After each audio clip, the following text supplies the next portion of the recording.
চাবি হচ্ছে। তো বানাবো ইলিশ মাছ ভাপা। এখানে সাদা সর্ষে, সর্ষের তেল, নুন, হলুদ আর কাঁচা লঙ্কা চিড়ে মাখানো হয়েছে।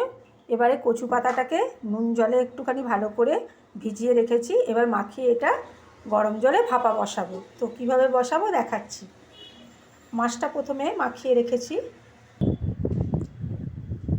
তো এখানে বানাচ্ছে মহারাজ বানাচ্ছে, এই যে আমার কর্তা।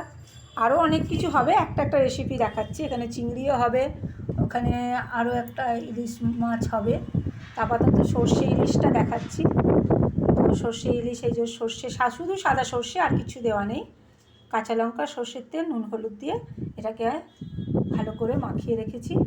এবার একটা জালি থালার মধ্যে এটাকে দুধ কচু পাতা এটাকে বিছিয়ে দেবো, দিয়ে এর উপরে ইলিশ মাছটা মশলা সমেত মাখিয়ে দেবো।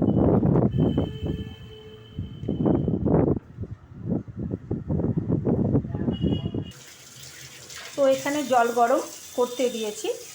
এবার এই যে কচু পাতা দিয়ে পুরো সর্ষে দিয়ে মাছটা মাখানো হয়ে গেছে। এবার এই ফুটন্ত গরম জলের মধ্যে এবার আমরা এই জালিটা বসিয়ে দেবো।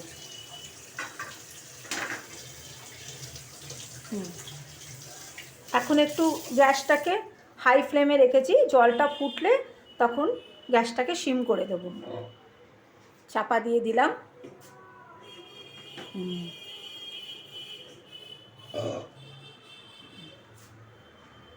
এবার যতক্ষণ জলটা যেই ফোটা শুরু করবে তখন গ্যাসটাকে 2-5 মিনিটের পর আমি গ্যাসটাকে সিম করে দেবো। তাহলে এটা আস্তে আস্তে 10 মিনিটের মতো রেখে দেবো।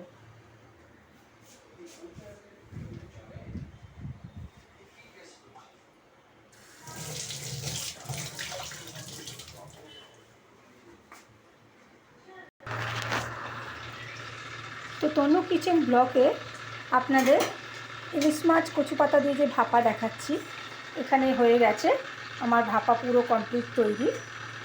এবার আমি এটাকে এই অবস্থাতেই রেখে দেবো। জলও অনেকটা কমে গেছে।